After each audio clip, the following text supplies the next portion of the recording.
who's perfect? Someone who has perfect hair, perfect skin, a perfect body, a perfect bank account, and a perfect family? Your answer is probably no. And if your answer is yes, I can assure you it's an illusion.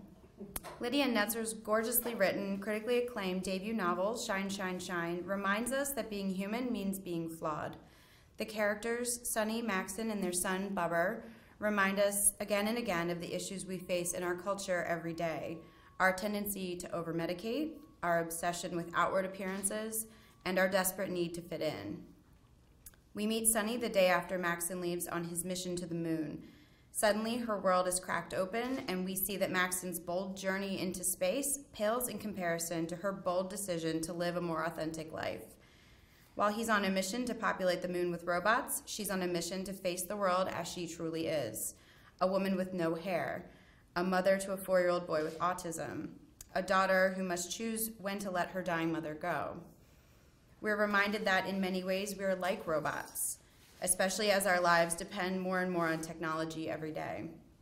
But as Maxon discovers, no matter how close we come to replicating human life, our ability to love, to regret, and to forgive are what make us authentically human, and it's our genuine human connections that give us purpose in our lives. I've had the pleasure of spending my afternoon with a lovely human and an incredibly talented writer, and now it's my pleasure to present her to you, Lydia Netzer.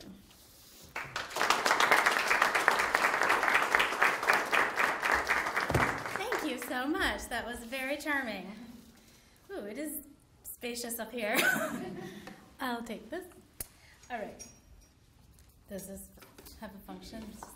Extra? Okay.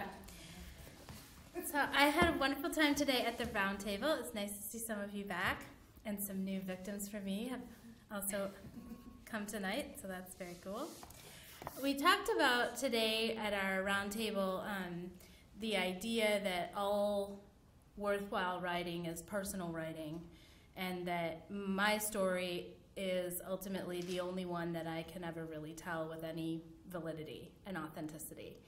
And so I'm going to read a couple of pieces from my first novel that give examples of when I was forced to do that.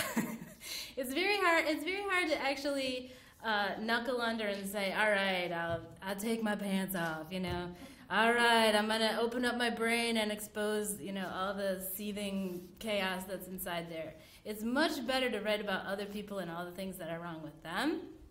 Almost fun sometimes, but ultimately, for me, what I've discovered is that when I'm writing about my own story is when I'm actually making something worthwhile. Anyway.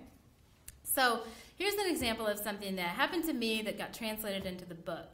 When we moved to Norfolk, Virginia from the Midwest, we moved into a historic district. Everyone's house was very beautiful and very beautifully put together. I had always lived in apartments. Everyone drove a minivan and had perfectly matching cardigans and ballet flats. Everyone's children were very ironed, and they knew what Tupperware to use so that the carrots didn't touch the pretzels, and I would sit at ballet class sometimes outside in the waiting room and just look at them like they were animals at the zoo. Like I just had no idea how to speak to them, how to be one of them. And I got invited to this, as I started trying to infiltrate, you know, and make friends and wear the correct thing and say the correct things. I got invited to what I was told was a neighborhood craft show, like a neighborhood craft show. And so the idea was we all crafting, so we're going to sell our products at this show. This is like a $2 million house that the woman that hosted it, you know, and she had made bracelets to sell. It's so cute, you know. It's like, oh, you're playing commerce today. Like, that's so neat. And everyone else had brought their, you know, this one made organic muffins, and this one had aromatherapy, and this one made purses out of, you know, dog hair or whatever. Not that, but. So what ended up happening was everyone would kind of, you know, I'm going to buy your muffins because they're so amazing, and then you're going to come and buy my bracelets. And it was almost like there was play money just trading hands. But, you know, it was a nice afternoon, I guess. The muffin was okay. Anyway, So this came from that. At lunchtime, Sunny received an email reminding her that the annual neighborhood craft show, which she had helped to organize, would be happening later on in the afternoon. The email subject header was, "Don't forget." The last line in the email promised mimosas. Sunny frowned. Would she still be going to the neighborhood craft show? What if her mother died right in the middle of it and she had to run out to the hospital? What if Maxon fell out of the sky and she had to go catch him? What if Bubba had a breakthrough and started reciting prime numbers? At this point, she has taken her mother off of life support. Her husband is on a rocket to the moon, and she's taken her son off of medication. So if she was sitting on a three-legged stool, she has now kicked out all the legs of her stool, and she's sort of hovering there waiting to see what will happen. Her mother had been on life support way longer than she should have been, and this decision was something that the doctors recommended. It wasn't like she just woke up one day and was like, hey. Anyway, what if she got a huge contraction? Oh, she's also pregnant. And spewed amniotic fluid all over the wide plank oak finish farmhouse floor of the party host. Sunny smoothed her dress down over a twisting, kicking baby in her belly. What if everyone looked at her now and said, "Why are you here?" Then the phone rang. It was Rach calling to find out if she was still going. "Are you still going?" Rach said. "Well, are bald people allowed?" Sunny asked. She's also bald. She stopped wearing her wig. That was the beginning of the descent into madness. Very funny. Of course bald people are allowed. Tina's husband came last year, remember? Rach quipped smoothly. But seriously, if you feel weird, you don't have to come. Do I feel weird? Sunny wondered aloud. Do you feel weird, Rach? Does anyone ever feel weird? Does anyone ever feel not weird? What are you doing, girl? Are you flipping out on me? Sunny paused. I'll be there. Well, what are you bringing for food? Rach asked. Have you had time to make apps? Do you want me to cover for you? I made fairy shrooms. No, Sunny began. She felt herself in a strange dream where she was a housewife on a respectable street talking to another respectable housewife about appetizers at a party she herself planned to attend. I'll bring my braided honey loaf. Braided honey loaf? Is that even a thing? Rach wanted to know. Of course, it's my grandmother's recipe. It's braided honey loaf. It's Dutch. You eat it backwards. Which grandmother, the dead one or the one that never supposedly existed in the first place? You're hurting my feelings, Rachel, chided Sunny serenely. I've been making braided honey loaf since I was a toddler. Well, okay, I'll see you at Johnny's at 3 o'clock. Sunny felt like a tightrope acrobat without a rope. She felt like an actor on a stage with no costume and no lines. She groped in her mind for what Sunny 1 week ago would have brought to the neighborhood craft show. A basket of carefully crafted muffins, individually wrapped, to sell for $3 each. A tray of silver jewelry, each bent carefully by her hands while her child drooled and rocked beside her, to sell for $25 the pendant, $30 the bracelet. But now she had to make braided honey loaf, and she didn't even know what that was. Bubber in the front room was seated at the piano. He had been there for an hour. He played arpeggios ascending, arpeggios descending, arpeggios ascending, arpeggios descending, over and over with rapid finger movements like hammers on the keys. He was stimming on the piano. When Bubber had first begun opening and closing cabinet doors for hours at a time, Sunny had rushed to the pediatrician. She was told that stimming is self-stimulating. Some kids do it rocking or head banging. Some kids do it tapping pencils. Some kids click their tongues or shake their hands. Bubber had dabbled in head banging, but they medicated him out of that, thus the helmet. He had done his thing with the cabinet doors, then it turned to listing, labeling, repeating consonants. Now he was sitting at the piano, going up and down, half a step up, half a step down, with maddening accuracy. She didn't want to stop him, though. It was kind of amazing. She wondered what she, without her wig, would now bring to the party. She wondered what Bubber, without his medications, could bring to the piano. The only reason they had a piano was because in a house like theirs, it was kind of expected. She felt a mild contraction and leaned against the kitchen island. Her face was naked, no brows, no lashes, no borrowed human hair falling around her face, false as someone else's husband. She wore a baby doll dress, empire waist, filling out the baby inside her, and a cashmere shrug, petal pink. She pulled out a hunk of ground turkey from the fridge, suddenly convinced that braided honey loaf was made out of meat. When she had made what was essentially sweetened meatloaf and kneaded it in a metal bowl through 3 more slight contractions, she looked at her sticky hands, at the pasty pink results of her effort, and wanted to cry. She decided to flake on the party. She would say she was having contractions. She would say she had gotten sick. She would say the nanny had traffic court, couldn't get away. She rolled the meat dough into strips, braided it into a bread pan, and put it in the oven. There it would be 40 minutes later when she pulled it out. But where would she be? Still here? Or was there time to escape out an upstairs window and plummet into another universe? Bubber pounded the piano keys. It seemed he would never tire of it. 1, 3, 5, 8, 5, 3, 1. Half a step up. 1, 3, 5, 8, 5, 3, 1. She went upstairs to change her clothes, put on black maternity pants and a creamy peasant top, wrist bangles, and long earrings. Looking at herself in the mirror, she addressed the new hybrid of reckless bald Sunny and her pleasantly haired Sunny's expensive wardrobe. Own it, she said to herself. Own the bald. Own the braided honey loaf. Own it. Your husband is Maxon Man, Nobel Prize winner. Your mother is Emma Butcher, frickin' awesome lady. Own it. The doorbell rang and Sunny ran downstairs to let the nanny come in. He's playing the piano, said the nanny. Hey, that's pretty good. I didn't know he could do that. I didn't either. But I took him off his medication, said Sunny. His behavior may be erratic. He may laugh, he may scream, he may decipher text from the hairpan civilization, he may just go to sleep. I don't know. Call me if anything comes up. Well, how long should I let him play the piano? As long as he wants to, said Sunny.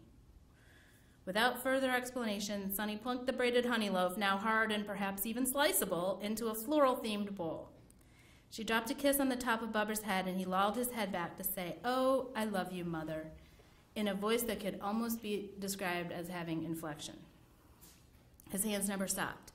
Sunny felt happy inside hearing these words from her son, even after she'd taken his medication away. Out on the sidewalk, she felt the breeze on her head, and she tapped down the walk to her neighbor's house. Sunny had hosted several neighborhood craft shows in her day, but then she had allowed the honor to rotate around the friends in the inner circle. The neighborhood craft show was more of a swap meet than a commercial enterprise, although there were prices on all the items, and commerce was simulated. If you bought Teresa's hand-beaded earrings for $35, she might turn around and buy Rose's hand-stamped Christmas cards, 3 boxes for $10 each. Rose might purchase Sylvia's aromatherapy, and Sylvia would come and sample your silver pendants.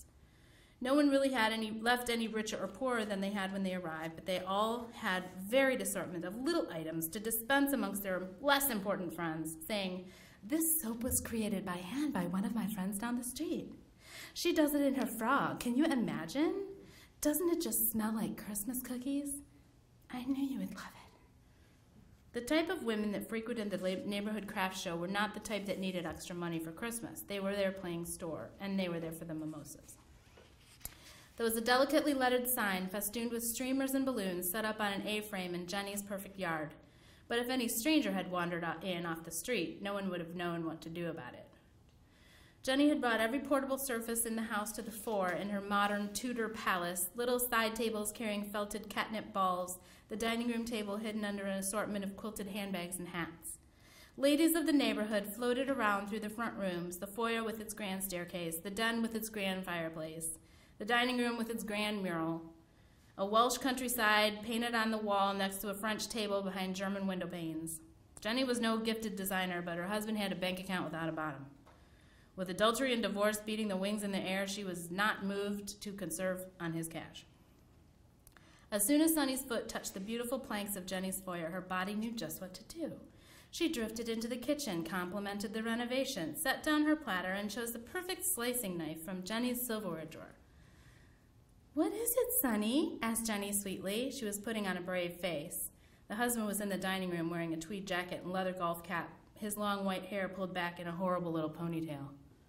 He had piercing black eyes and a nervous mouth, but Jenny was keeping her distance. She would carry on, with her friends around her.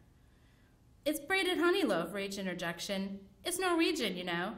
"Dutch," said Sunny. "Oh, neat. I want to try some later." Jenny moved off graciously to praise Angela's mother's handbags. Sunny stood there at the sideboard, looking around the gleaming heads and smooth shoulders of her neighbors.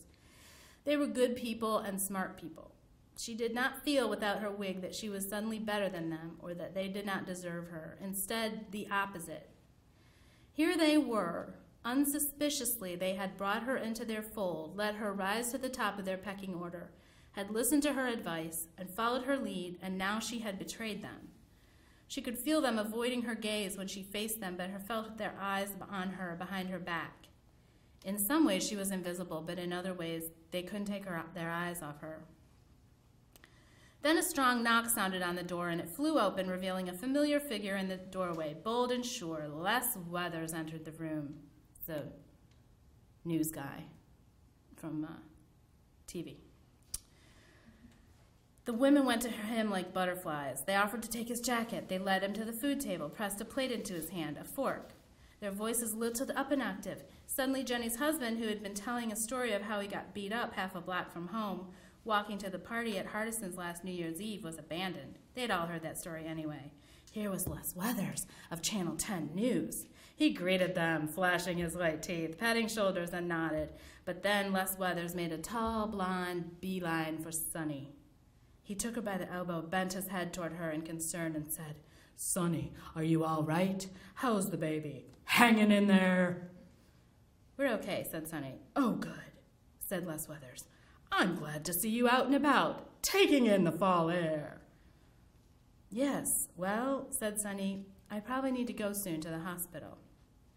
"What's wrong?" he gasped, instantly renewing his posture of concern. "More contractions?" "No, it's my mother." Les Weathers furrowed his bow, and the few ladies around Sunny said, "Ah," and "oh," sympathetically. They knew about her mother, how she had been retrieved from Pennsylvania in an advanced state of death, and how she had been lingering at the hospital for weeks. "How is she?" Sunny asked Rach. "Is she conscious? Did she say something?" "Oh, I took her off life support," said Sunny. "She's dying. She's going to die now." When she said these things, she felt her ribcage weaken. In her mind, she saw the slice of muffin she had been holding fall out of her hand. Someone dove for it, scooped it into a napkin, and disappeared it. She imagined Les Weathers' strong, broad arm around her, and she almost felt herself leaning into his starched shirt front, his sternum smelling briskly of lime and confidence. She wanted to cry and scream and wail right there in front of everyone, her face twisted up and red, her hands clawing apart his hairdo, pulling his ears off. But these things didn't happen. The muffin stayed in her hand. The box of feelings she had packed up in the hospital room remained packed, and nothing escaped it. It's okay, Les Weathers said, more to the gathering of women than to Sunny. "She's okay. She's had a rough time, but she's dealing with it. Look." "Well, I do feel bad," Sunny said, and coughed a little bit. She saw herself as if from across the room, keeping it together, solid like a line.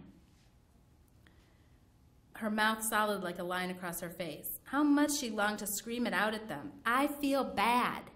I feel bad that I pulled the plug on my mother. I killed her, and I feel bad because she's going to die." But she would not.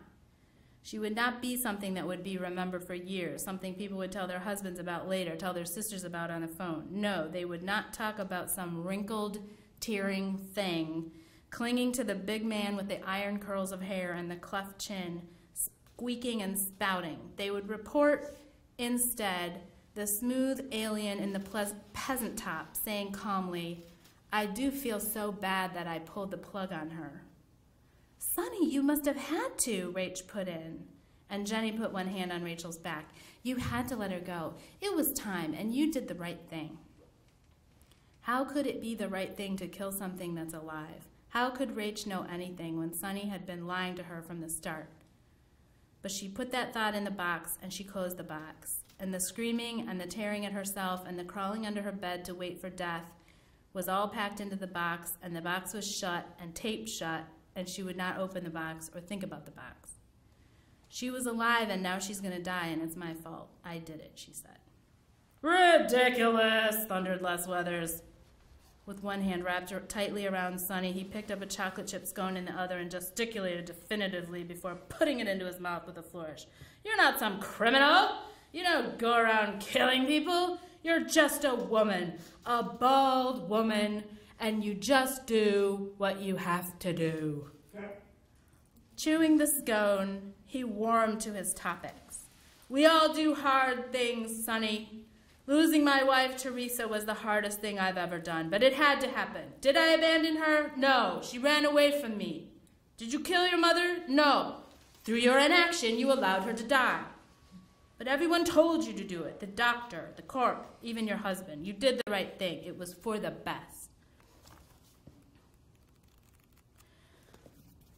So here's another fun scene that was actually, it's kind of hard to write and homeschool your children at the same time, and a lot of times there's like scheduling problems, and you find yourself, the only time you can write your novel is when it's 1 o'clock in the morning, and you really just want to crawl in a hole and die.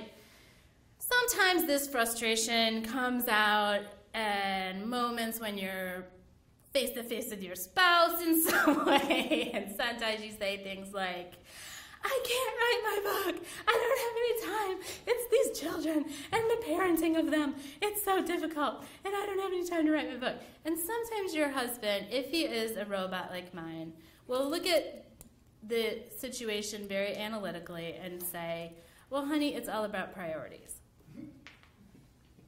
I still can't really speak those words without joking a little bit. But that's what he said to me. Now, as I stand there, melting into my own tears, bemoaning the fact that I have to, really writing for a long time came after everything else, which is why it took me a million years to write the book. So he said the words, it's all about priorities. Now, if you ask him what he meant by that, he'll probably have some ridiculous, reasonable thing to say about how he was comparing it to something else or whatever. But to me, it was like, it's all about priorities. If you just didn't spend so much time with the children, then you would have all these books written and there wouldn't be a problem. And to which my response was like, oh, great, yes, let's nobody parent the children. That's wonderful, because if you set your priorities this way, and so do I, then they'll be looking in the basement for something to eat. And then the police come, and it's awkward. Anyway, but I didn't say anything to him when he said that, because he is a robot, and I do understand, and I love him, and he tries to relate to us humans, but, it's difficult. So I just kind of sucked it up. Also, we hadn't been married, now we've been married 17 years, so when he says something like that, I can be like, oh, let's dissect that for a minute. Let's take this as a teaching moment about how you're never going to say anything like that to me again. But at the time, we were, maybe 5 years married. It's different. It was a different era.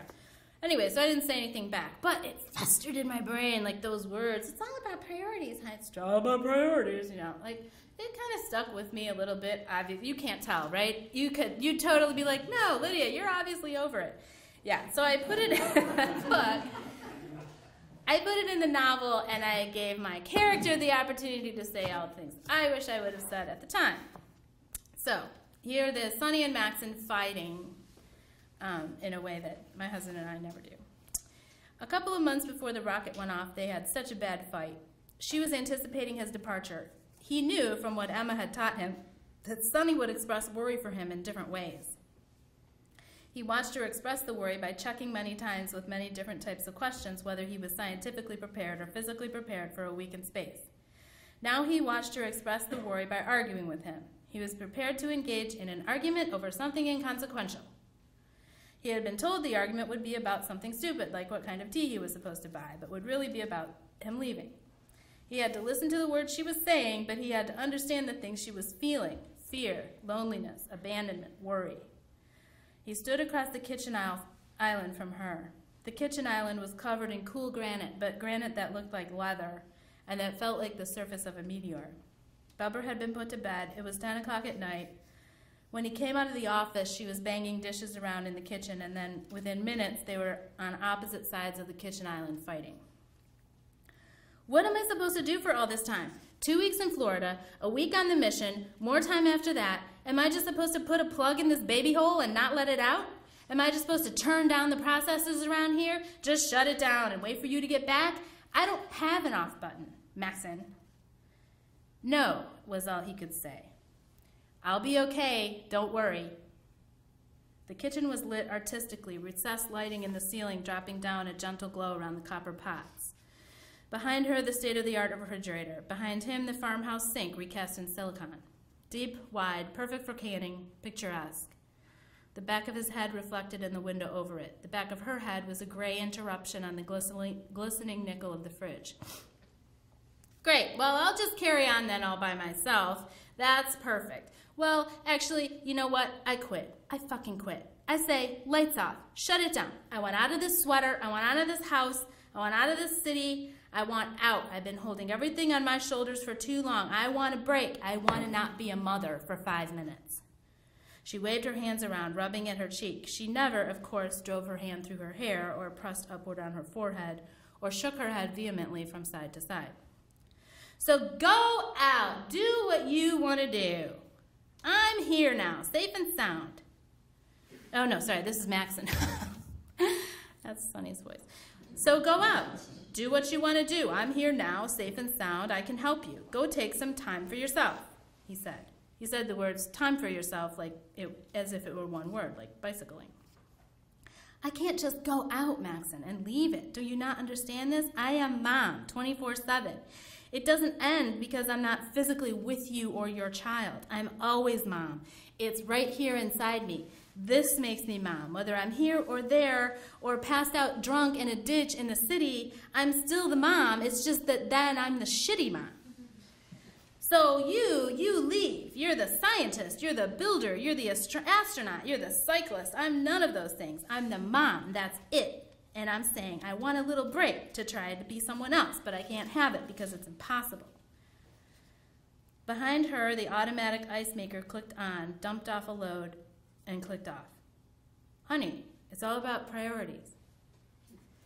He knew it's part of me, I'm thinking about this right now, I put this in his point of view, like strategically, I guess, to try and understand my husband better. That was really big of me. I'm so forgiving. I'm going to mention that to him when I get home. He knew as soon as he said it that it was wrong. He had to remember what this fight was about. All about priorities? That's rich. That's really fucking rich. This from the man who gets up at dawn to bike, stays at work as long as he can, sometimes until after dark, and then shuts himself in his office all night. Here I am, pregnant with another baby, another child of yours that's not going to know what the front of your face looks like. They're going to be seeing streaming lines of code across your eyes, a reflection always, your screen on your face. That's their father. Now, that's not right. That's not true. You don't help me when you are here. You might as well go. Be well. Live on the moon. Colonize space. I'll just be here pushing around the dishes, the laundry, the dishes, the laundry, and outlining my lips and wearing my stockings and lining up my dove gray pumps in the closet. I don't expect you to do that. No one expects you to do that. You make yourself do that. Yeah, well, what do I expect me to do? What does he expect me to do? What does this one expect me to do? She pointed upstairs at Bubba and then to her belly. There are actually no expectations of me, Sunny, this person. It's just me, this slot, this role, this mother. What I've got to do as her to be her, and those expectations are clearly defined. In fact, you're the only one that doesn't see them because you don't see anything that's not written down in black and white. Look at me, Maxon. I'm dying here. Motherhood is death. Do you get it? This me that you see, this thing standing here, this dead thing, is covered in a shell. I'm dead, Maxon. I'm dead. You don't look dead, he said. Maxon, I'm not a robot. You cannot determine whether I'm alive or dead just by looking at me. So that was fun to write. I wish I'd said those things when he was, well, probably not. Probably best later. For the longest time I thought, my husband doesn't read novels because it's made up stuff that, why would you ever waste time reading that? And so for the longest time I would joke at events like, oh, my husband's never read my novel, so he thinks it's the best book ever written in English because, you know, that's just what he thinks. And I would, one time after he came to an event and I said that, and on the way home he was like, you know, I really have read your novel. And I was like, what? You have read my novel? Like, and I'm thinking, ooh, I talked about your testicles in that novel. You read that novel and you really had no comment? Like, you had nothing to say? You didn't come to me and like, hey, about this on page whatever? Can we discuss you never writing about that again? But apparently not. Didn't change his opinion at all. He read it, or at least he looked at the words in a sequence and, you know, moved on. But it used to be kind of funny to say that. No, now I can't say it anymore. But I don't think he's read this one. I really don't think he's read this one.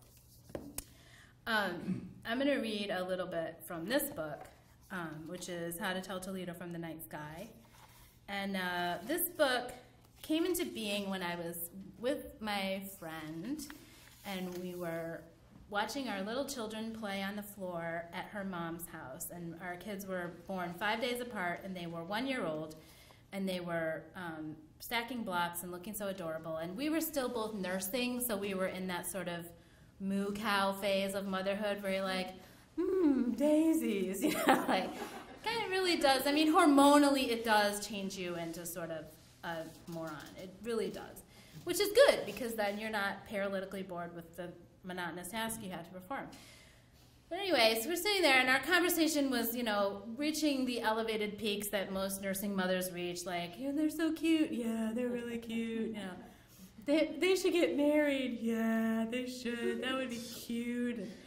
And we'd be so cool as, like, grandparents because, like, I'm cool and you're cool. And then we would just eliminate so many of their fights because we're all so politically enlightened, you know. We would just there would be no conflict. We would agree on religion. We'd agree on who should be president. It's just perfect. They would have the perfect marriage. And then we're like, yeah, because she's West Coast, I'm East Coast. I was like, yeah, we could raise them up, could kind of like be perfect for each other, and so that when they met, there would be all these little things that they thought was fate, but it was actually like our scheming and programming and manipulating them into thinking they were perfect for each other. And then, of course, we, you know, didn't do that. Our kids are now 14, so there's still time.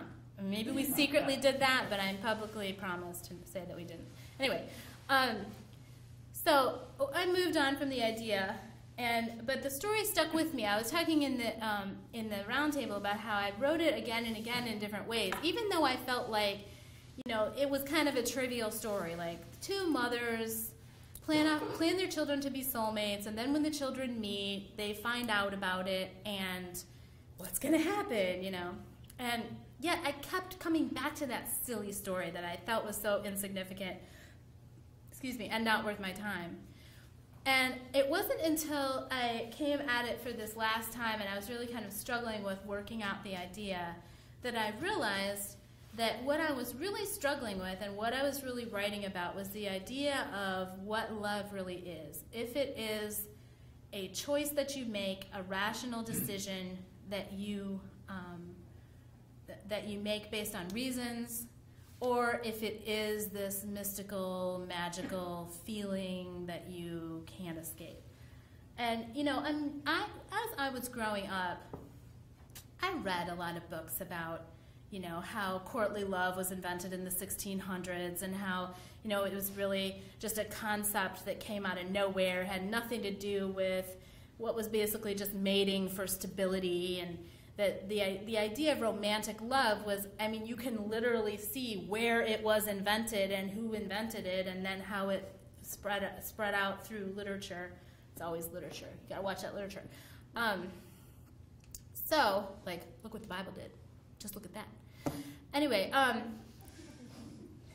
so I thought I was a very rational person, you know, who had seen behind the curtain, and like I could never be tricked into loving someone like that. Like I could love someone in a scientific decision to be happy and someone that fit with me and that I was compatible with. And I dated that guy all through college, and we were very happy. Happy, happy, happy.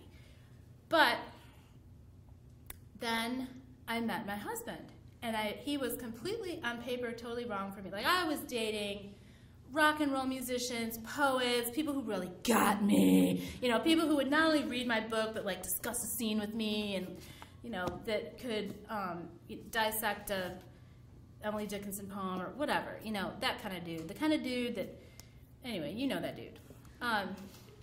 Those are all the guys I was dating, and when I met this guy, he was ex-Navy. He was a Republican then, not anymore. And he was a computer coder guy. He didn't read books.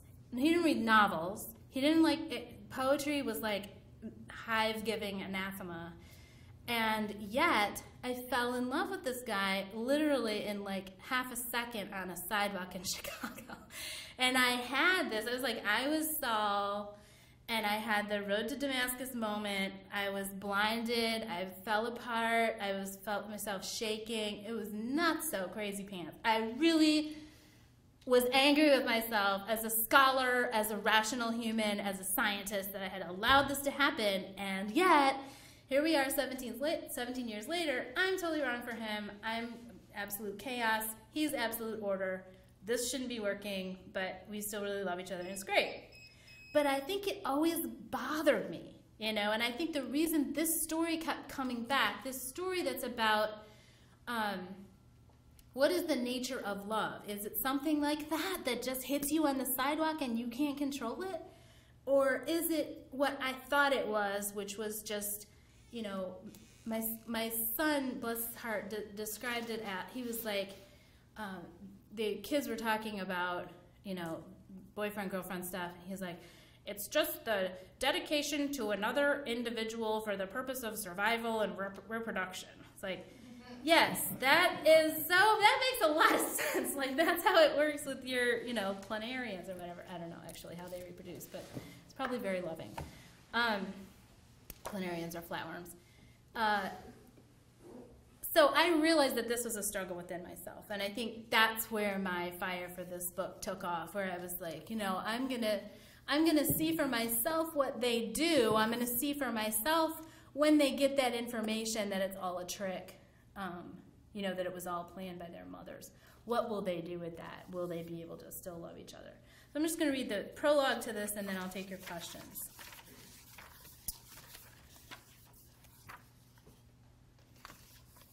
On the night when George and Irene were born, the sun set in a boil of red-orange ribbons across the Ohio sky.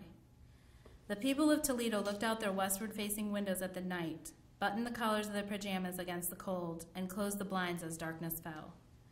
They lay down flat in their beds and began to sleep. Some turned over on their sides, some first punched their pillows, and some sighed. But sleep came for them all, one by one, and they slid under it willingly. No one fought, no one refused. Sleeping, they lost track of what was going on. They were no longer in Toledo, but in Paris or the past, or in a book they'd read, or on the moon. Behind closed eyes and with sleeping faces, they were gone. Into what deep well did they all fall, single file? On what small ledge did each waver and then drop down from waking into dreaming, down from life into death? A man who falls asleep is like a diver who slips from the air into the water. Yet through it all, the sleeping man's body stays put under a thin sheet, straight and flat. You could put the body into a box. You could put the box into the ground. Sleep is the shallow death we practice every night. City after city, as the earth turns and rolls around the sun, we lie down and close our eyes. We try out this thing, death, for an 8-hour stretch. New York, Toledo, Dallas, Los Angeles, we all go down. Our sleeping minds blur the boundaries between our bodies and our idea of the world into what would otherwise be madness. In sleep, we have no senses but imagined senses, no grasp on fate except a lunatic's idea of control. Being crazy is like being asleep, and being asleep is like dying. It's just like dying because the body needs to do it. It has no choice. By the time the people of Toledo actually die, they will have practiced it thousands of times. The sense of going under will be familiar. The sense of slipping loose from sanity will be no stranger. They'll be very good at dying by the time they get to do it, so good it will be absolutely irreversible.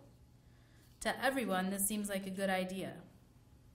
On the night that George and Irene were born, the city was silenced by the effort of sleep, and all the astronomers and astrologers and all the preachers and historians and all the girls and boys had gone into the dark. There was one hospital in the city of Toledo, a box of light and nervous energy in the sleeping world. Inside, the people were wide awake. In the maternity ward, 2 mothers pushed and strained to give birth. There was a lot of grunting, a few tense moments. Several people counted to 10, and then the babies emerged, full of love and covered in blood. The mothers that birthed them smiled at each other. These births had been carefully arranged. George and Irene were born to be together. The night sky was dark and windy from stars exploding. But when the babies came out, they were perfect, a boy and a girl. The wide-awake nurses said how beautiful and big they were. George and Irene didn't look alike, nor do gods look like humans, or heaven like the earth. They were the same age exactly, not an older and a younger twin, but the same twin repeated. It's very difficult to produce twin souls. It's not just a matter of double strollers and mega diaper packs. There are subtleties and manipulations. There are moments of distress when it all seems like it won't work out correctly. When you think about it, how many times have twin souls been successfully created? Look at Antony and Cleopatra now. There was a botched project. Look at Castor and Pollux. They ate each other in the end. At least people think they did. But maybe they sat down together on an unmade bed and began to kiss and covered each other's mouths with their mouths and began to breathe in and out, holding each other around the neck and taking each other's carbon dioxide until their eyes bugged out and they were gone.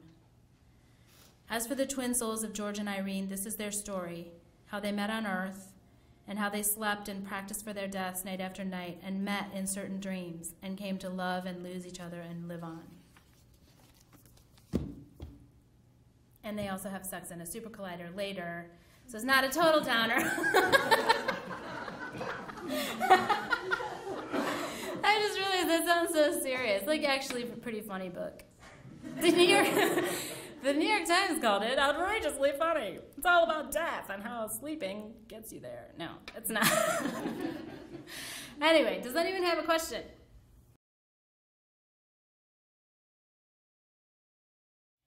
They didn't find out about it right away, but the fact that they had the same birthday and that they were born in the same hospital was the first clue that something was up. That's when they started investigating.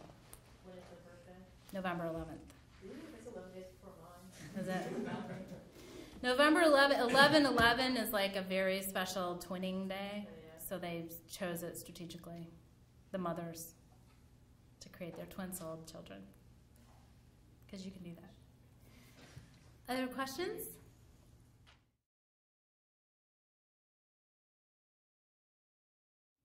I don't have anything against first person. I wish I could write first person better.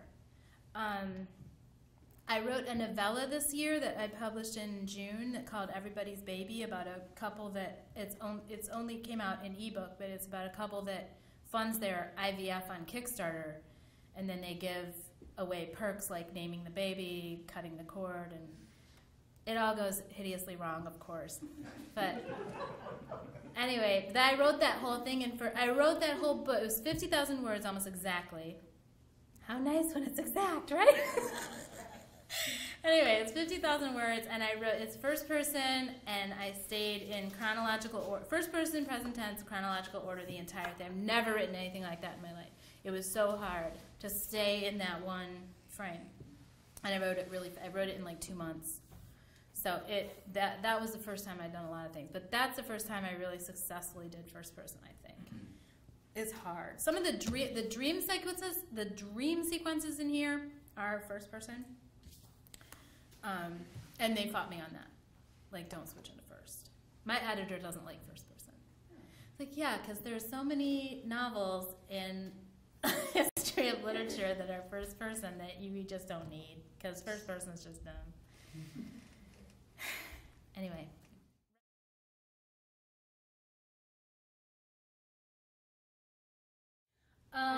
No, I prefer to wait for years and write a scene in a novel about it where I can not only perfectly control my own language, but also everything he said. So that's much better. Definitely keep silent, seethe for years, and then write a scene in a novel in which you're basically God and you control everything. That's the way, the healthy way to handle interpersonal conflict. Next question. Yes. That one, no. Slicing, she was going to slice up the honey loaf, so she was looking for a slicing knife, like a knife that would slice, so that wasn't that big of a deal, but anguish over words, yes. Like, every word of that prologue I just read, every word was, like, agonized over. And there are paragraphs in Shine, Shine, Shine. I was saying earlier how there are only a few paragraphs in here that made it through from the original draft, that survived for 10 years. And there's one paragraph in here that says, it's dark inside the body, the things that go on there cannot be seen. And it goes on from there. And that it's basically it's just kind of a horror that I had about how, and every time you see organs, it's always they have color, they have different colors. And when you see the plastic guy you can take apart, it's like it looks kind of colorful and healthy in there, but actually it's all blackness inside your skin. There's nothing to see. It's completely dark. And that horrified me when I thought about like having cancer or having some internal problem that was like happening in the dark, So that's another example of a paragraph where every single word was like Some parts of it you micromanage like that. Some parts of it roar out and you just kind of like it doesn't. You don't think about everything. But most things you do think about everything obsessively over the course of many years. Other questions?